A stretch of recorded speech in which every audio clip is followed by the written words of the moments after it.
Hi guys, it's coming to late summer and it's daddy time for a lot of places. Hopefully this time of year now they'll start hatching off and it gives us some great sport on trout fisheries. Once those daddy longlegs start drifting onto the water, they're pretty poor flyers, and when they land on the surface they make quite a bit of disturbance. They're big gangly long legs and long wings, and it's an absolute dinner bell for trout.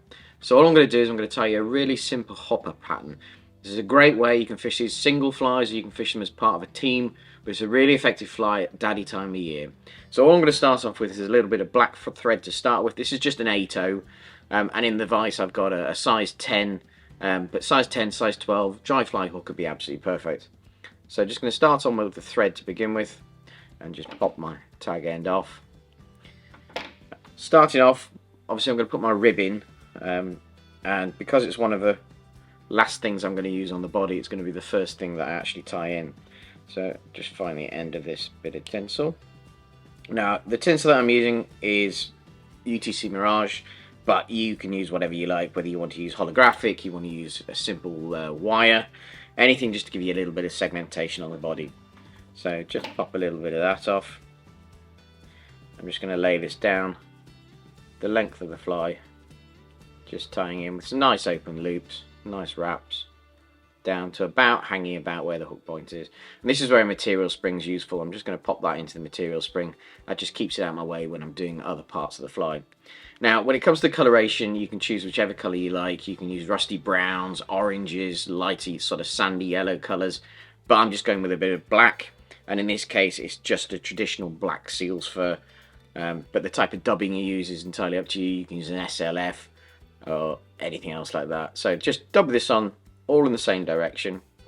And the good thing with dubbing is if you do little and often, rather than trying to do it in one great big bulk, just do it a little bit at a time, work your way along, see how the fly's looking, and just start to pop that onto the fly, just building up a little bit as we go.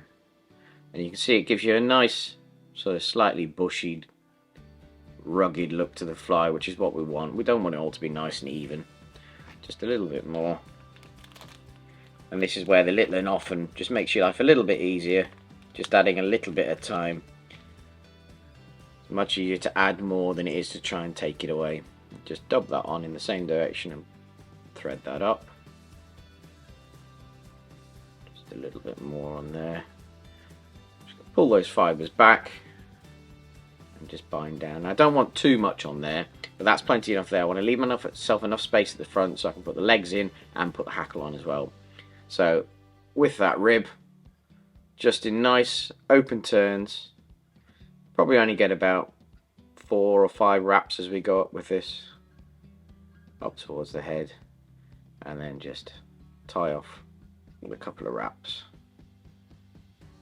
In with the scissors, trim that off, and a couple of extra wraps just to secure.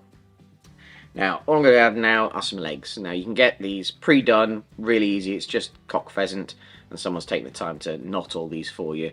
If you can't be bothered to do that, these pre-done ones are much better than trying to do it yourself. And all I'm going to do is just take 2 or 3 legs for either side. Just pull this off in a little clump. 1, 2, 3 there. So just snip those off.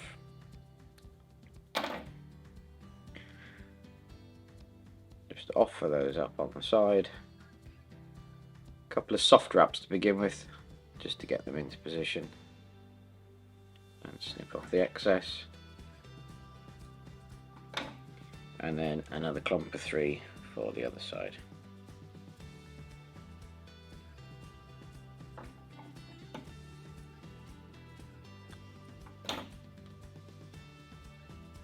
I'm just going to offer those up so they're about the same sort of length as the ones I've popped in already. A couple of soft wraps, make sure I'm happy with where they are, which I am. Snip off the waist, and then I'm just taking a relatively cheap Indian cock cape. This one's a ginger one, and I've just pre-selected a feather that's about the right sort of size that I want. I'm just going to strip off the little bit of fluff at the bottom, just to expose that little cord to tie off from. Just pop this in on this side. Again, a couple of soft wraps. Trim off that little bit of waste at the bottom. On with the hackle pliers. And I just like to pull this feather out so it's at sort of 90 degrees to the shank of the hook. Just nice soft wraps. Because this is a relatively inexpensive feather, it doesn't have loads and loads and loads of fibre on it, so you'll need 2 or 3 turns to give yourself enough hackle. I'll just pull a few fibres back as I go. One more for good luck. Round with the thread, just securing off my end of the stem, snip off. Just use 3 fingers like this, just pull that back so that I get all those fibres out of the way so I'm not crushing them down. Just build up a little bit of a head, and then on with my whip finisher. If you haven't got a whip finisher, I know some of you guys will like to finish with your fingers, but whip finishers are dead easy. And they're also really accurate. You can just pop it right on the dime. Much more control. Down, pop off, slide up. Nice and secure. In with my scissors. Snip off. And then just to make sure that it doesn't fall apart when we've had loads and loads of trout on it. Hopefully. Tiny little bit of varnish just on there. And there we have our completed hopper. Really simple pattern. Say coloration is entirely up to you.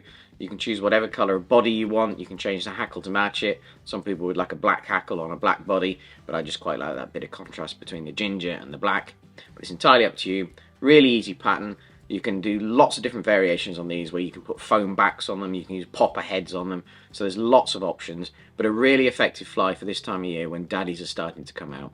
So get yourself behind a vise, grab a few materials, knock some of these out, and hopefully go out, catch a few fish on the surface.